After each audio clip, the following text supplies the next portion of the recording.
yet as of last night are desperately trying to prevent people from peacefully assembling, discouraging people from standing in the great outdoors or smearing them in the media has the sole purpose of trying to stop an unstoppable collective awakening of humanity.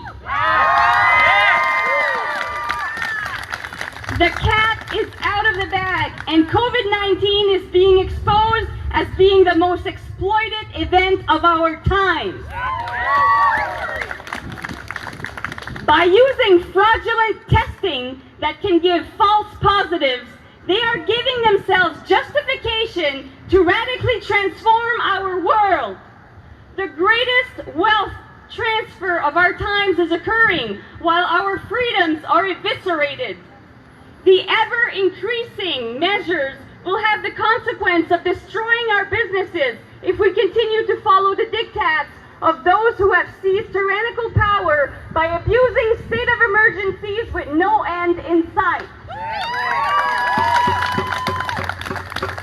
A benevolent system would never demonize its population by turning people against each other. Abusers will often blame their victims for the treatment they inflict on them. It is the tactic of cults and totalitarian regimes throughout history. By blaming cases and the need for further measures on those that are misleadingly labeled anti-maskers, anti-science, anti-vaxxers, and conspiracy theorists, government gets to deflect blame from their own actions and onto those who do not agree with the hijacking of our world.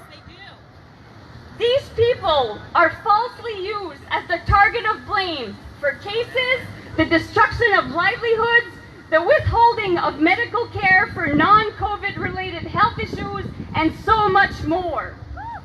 It's more convenient for them to have the citizenry blame freedom-loving people for the collective punishment of government than to put the blame where it solely belongs, on the shoulders of those who abuse their power with endless state of emergency. We are not the threat that we are painted as. We are just peaceful people who want to see our children have a future and the opportunity to know what freedom is. We know that ambitions surrounding COVID are global and are much broader than what they admit to in our media.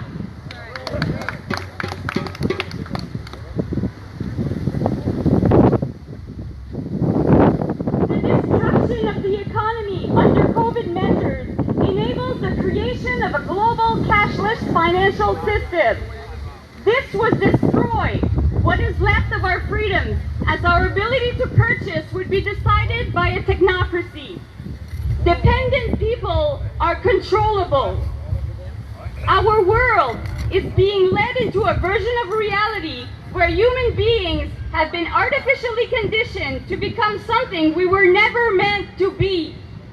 We are being domesticated into becoming the laboratory mice of corporations who would use a technocratic apparatus in order to have us comply with their every demand. Safety is often the excuse of tyrants. In its name, we are being molded into socially detached shadows of our former selves, reduced to a dehumanized product, property of those who would profit off of our submission. We have allowed government to modify every normal, healthy human behavior.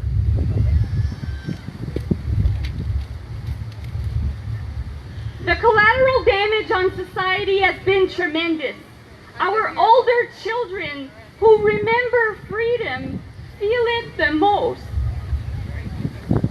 When people have been sufficiently crushed by abusive measures, they will view a comfortable cage as a means to seek relief from what they have endured. The green phase that government is promising is nothing more than a promise of fake freedom. It is comparable to a captor who holds his victims hostage. They say they will only release us into a modified version of freedom once a vaccine is widely taken by the population. We know what mandated products through coercion really means.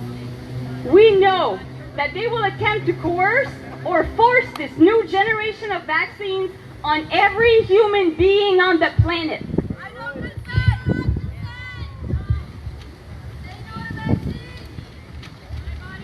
This is not an anti-vax issue. It is a human rights issue.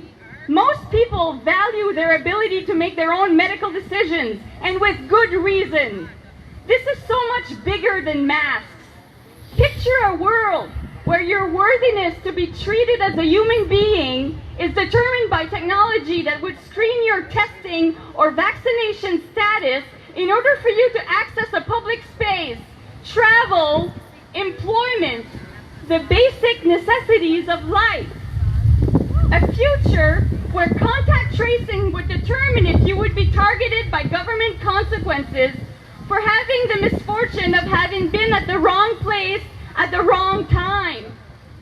The moment government, technology, and unaccountable pharmaceutical companies have control over our bloodstream, we and all following generations become property of corporations. We then find ourselves at the mercy of scientific error or malevolence.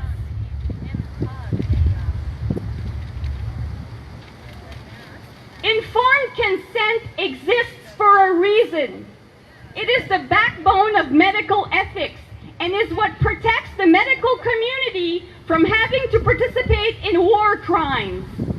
The system is presently abusing our medical professionals by placing them in a position that would have them violate the Hippocratic oath.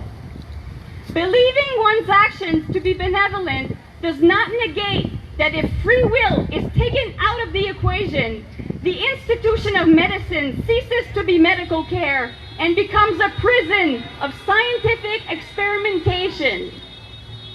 Our frontline workers are also the first to have their bodies violated by forcing them to choose between vaccination and unemployment.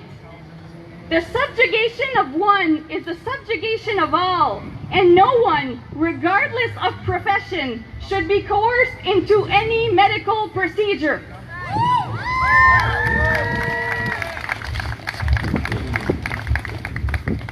To the enforcers of the rules, you need to realize that your children will have to live in the world you are helping create. Temporary measures of safety usually end up being permanent, as history shows us that once government grants themselves power, rarely do they let that go. This is my plea to law enforcement. Is this what you envisioned when you were younger and decided to become police officers? Did you imagine that your professions would be abused and that you would find yourself one day given the power to break into innocent people's homes in order to give them huge fines for having dinner with their families? That's where we're headed if we keep doing what we're told. Is this what you signed up for? Right.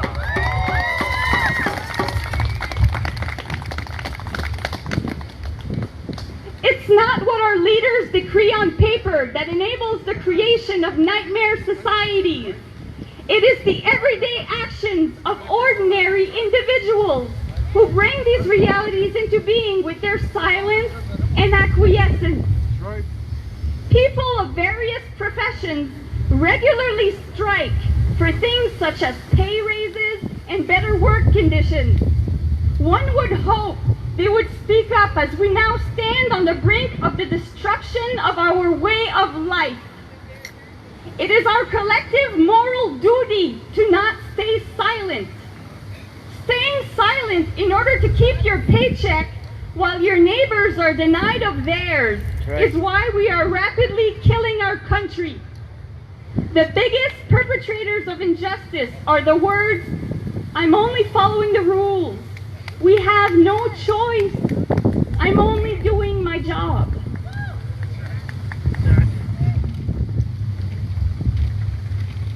I'm asking a question to all of us here. If we could go back in time, before dark chapters of human history, would we silently follow the crowd, knowing what was coming, or would we speak for the good of our neighbors?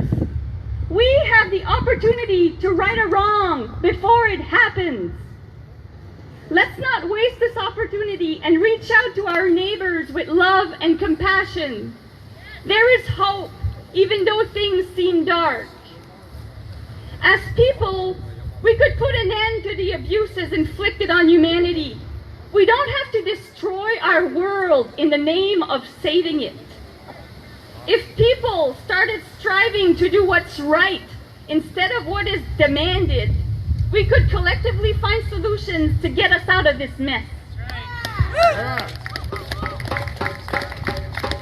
Mending the foundations of human relationships and using our hearts to treat each other with respect has the potential of healing the collective damage that media's traumatic psychological conditioning has had on us all. If we cast aside the chains of fear, we can heal our world. So many people, including various professionals from all over the world, are striving to put an end to COVID abuses of power. We may not hear about them in our traditional media, but they are there, helping to save the future for our children. Let us stand in peace and solidarity with them. Let us forgive each other, put our differences aside, and strive for a better tomorrow together. Freedom is only a decision away. It is ours if we truly want it. Thank you. Woo! Thank you so much for your help. Let's do this all over again. Maybe in Halifax this time. Let's do this all over again, all over the place. Yes, no, we're not going to let up on the gas at all. We do have to continue this on a weekly basis because we're going to let them know, right? We're going to let them know that we have the power. We have the freedom. Hey, thank you so much, everybody, for coming today.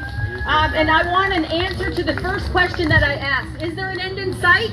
Do you feel there's an end in sight? Yes, there is.